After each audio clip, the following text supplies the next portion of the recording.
For this next video, I'm going to show you how to do a mountain scene. And it's going to look something like this. First though, I just wanted to go back in here and put some trees in, show you how to do that. So the shape I'm using for my trees is I'm just taking my brush. I'm using the number 6, which is the smaller watercolor brush. I'm just laying it down like this and kind of mimicking the shape of the brush to make these trees. I'll just put a few of those in. I'm gonna start here, make some that go up so they're right on the horizon.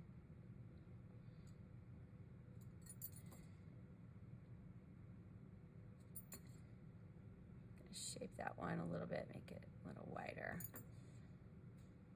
on here. You don't need a ton, just a few. And then I'm going to put in, and I've got some kind of interesting feathering and bleeding. It's a little all over the place, but I'm going to add some bushes and things in here to try to give it a little structure. And usually when you see groups of bushes and trees together, they're often growing in clumps next to each other. So I try to do that. Just a few more.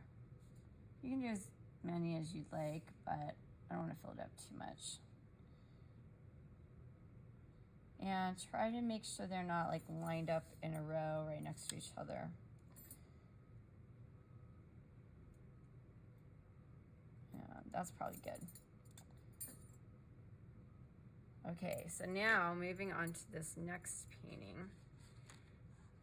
So this will be in your second box over here, which is a little tricky because this is wet now. So I think I'll just move this over like this. And bring my palette over on this side. So hopefully you guys can see that okay. So I want to do what's called a gradiated wash or a gradient. I have some clean water and I've mixed up this blue. I'm going to add a tiny bit of the darker blue. This is the Prussian blue. Just to make it a little different than the other sky. Make sure I have plenty of that mixed up. And then I'm going to take my pencil and draw a line again. It's going to be really, really light. I want it to be about halfway down. That's good. Maybe a little less than halfway. A little lower, just like this.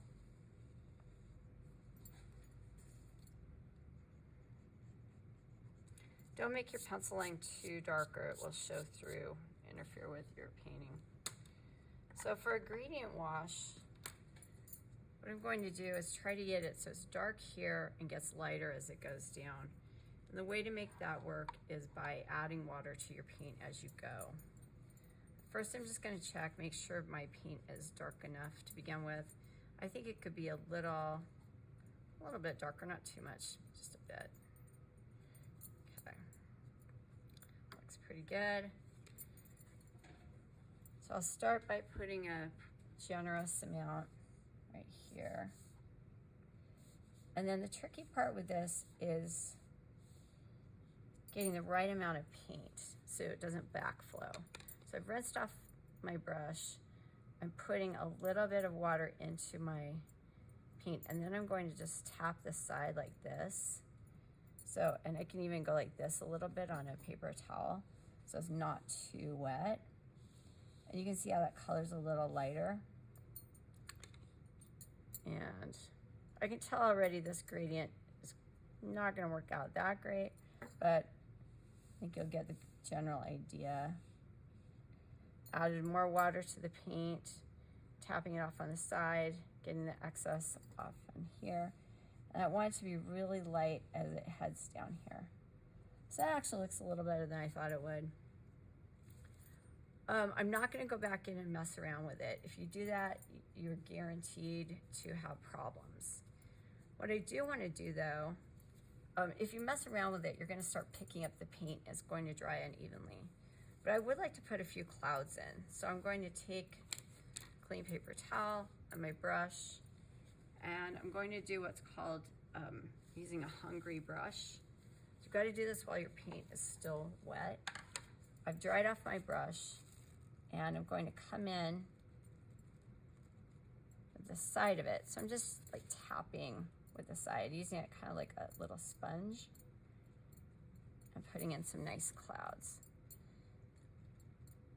You don't have to do this, but it can make your painting a little more interesting. This dried pretty quickly here, and so if you were to do this, you want to go a little faster than me, but I'm happy with that sky. Now I'm going to paint a river, and I want my river to run through the landscape like this. What I don't want to do with my river is make it into a waterfall.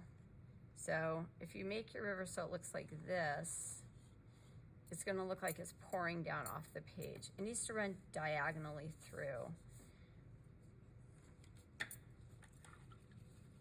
but at not a severe angle. So it's going to be pretty straight, come like this, and then straight again. So it's starting here and ending here, or you can do it the other way if you'd like. But I don't want it to go like this or run down. So because it's water, water of course is clear, but it reflects the sky or whatever else is reflecting off of it. So I want the color of my river to be about like this. I'm just gonna check. That looks pretty good. You can draw it in if you'd like. I'm just gonna go ahead and paint mine in. Start here. Needs to be thin. Just have a nice little bend in the river. Bring this to a point, and then it's just sort of meandering along like this.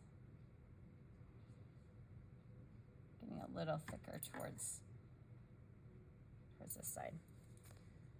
Okay, so while that's drying, or after it's dry, I'm going to come in and paint my meadow in and put some mountains up here. So we'll give that a minute to dry.